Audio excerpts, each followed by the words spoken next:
सागर कदम आणि मयुरी दांडगे यांच्या कुटुंबीयांनी दोघांचं लग्न ठरवलं.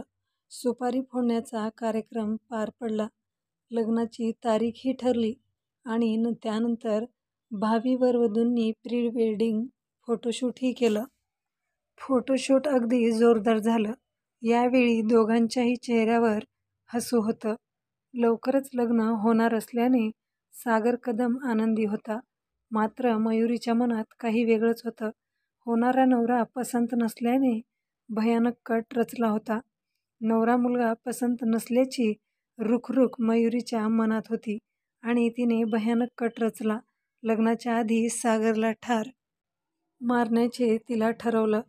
यासाठी तिने 5 जणांना 1.5 लाखाची सुपारीही दिली आणि त्याला कसं संपवायचं याचा प्लॅन देखील रचला.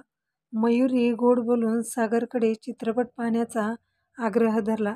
होणाऱ्या बायकोचा आग्रह सागरने टाळला नाही. दोघांनीही जोडीने चित्रपट पाहिला. पिक्चर संपल्यानंतर दोघेही घरी निघाले.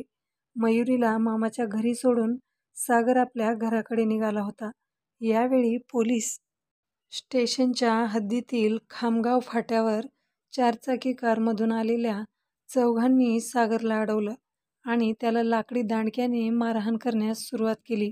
मयुरीसोबत लग्न केल्यास तर याद राख अशी धमकीही त्याला दिली. या चौघांच्या मारहाणीत सागर गंभीर जखमी झाला आणि बेशुद्ध पडला.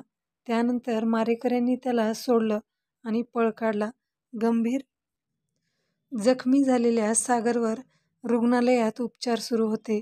उपचारानंतर तो जेव्हा शुद्धीवर आला तेव्हा त्याने पोलिसात तक्रार दिली आणि नंतर पुढचा सर्व प्रकार उघडकीस आला. मयुरीला सागर पसंत नव्हता. तिला त्याच्यासोबत लग्न करायचं नव्हतं.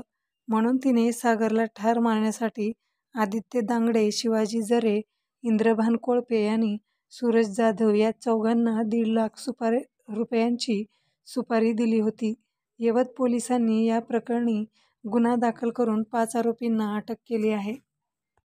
या हल्ल्यात सागर कदम हा गंभीर जखमी झाला होता. त्याच्या पाठीला गंभीर दुखापतही झाली आहे. पोलिसांनी कारवाई करत 5 जणांना अटक केली. तर या कटातील सूत्रधार मयुरी दांडगे अजूनही फरार आहे.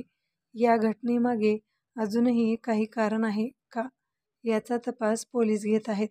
मित्रांनो, ही बातमी गुगलवरून सर्च करून घेण्यात आलेली आहे. आपण जर नवीन असाल तर चॅनलला लाईक करा, शेअर करा आणि सबस्क्राईब करायला विसरू नका. धन्यवाद.